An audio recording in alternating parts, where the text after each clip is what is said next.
elle-même doit pouvoir trouver la motivation en elle-même pour pouvoir l'inculquer et l'introduire dans son environnement, dans sa communauté. C'est cela être inspirant, c'est cela contribuer à réaliser des œuvres, j'allais dire qualitatives dans sa communauté. Parce qu'il n'y a rien de grand, il n'y a rien de beau, il n'y a rien, je dirais, de gigantissime qu'on puisse réaliser pour soi-même, pour sa famille, pour sa communauté, qui ne soit d'abord induit par l'enthousiasme.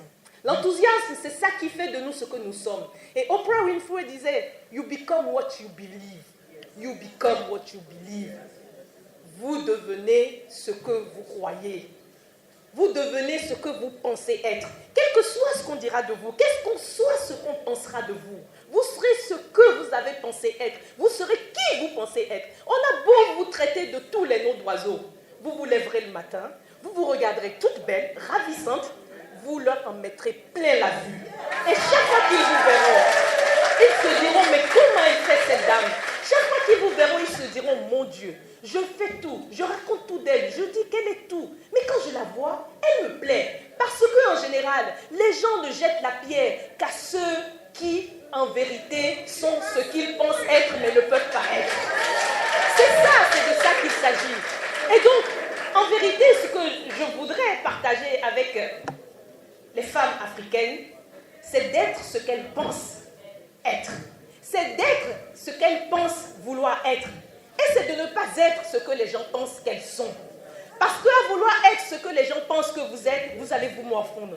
Vous allez vous tourner le ventre et vous allez devenir malheureuse. Vous allez manquer d'enthousiasme pour réussir. En revanche, si vous pensez que vous êtes une grande dame, que vous êtes quelqu'un qui peut changer sa communauté, que vous êtes quelqu'un qui peut maîtriser les choses, que vous êtes une femme de tête et non pas une femme de l'arrière, eh bien, c'est ce que vous êtes déjà. Parce que vous serez, vous l'êtes déjà. Parce que vous avez pensé. Et la force de la pensée positive, elle est tout et elle est ce que vous devez inculquer autour de vous. Et c'est pour ça que j'ai vraiment apprécié l'intervention tout à l'heure de ma sœur Ghislaine qui parlait d'éducation. C'est dans l'éducation qu'on peut tout transmettre. Combien d'entre nous arrivent à transmettre son leadership? Combien d'entre nous arrivent à transmettre cette fougue que la plupart des femmes africaines ont en leur sein? L'Afrique, et vous ne me croirez pas, mais cherchez un peu les différents rapports Banque mondiale et autres, l'entrepreneuriat en Afrique représente 27%. Vous imaginez?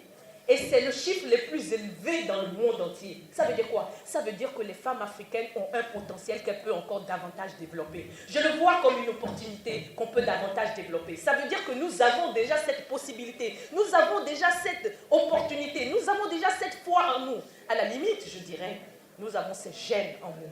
Et si l'Afrique subsaharienne, en plus, comporte le plus fort taux pour l'entrepreneuriat féminin, alors que, à comparaison, je vous donnerai un chiffre qui vous surprendra, l'entrepreneuriat féminin en France ne représente que 3%. Vous imaginez? Ça veut dire que les femmes africaines ont ces gènes en elles. Et qu'au-delà des 27%, vous avez des pays comme le Sénégal, dont l'entrepreneuriat féminin représente 37%. 37% au Sénégal, ça veut donc dire que nous avons du chemin, mais nous avons un avenir parce que nous en avons les gènes. Je vous remercie pour votre attention.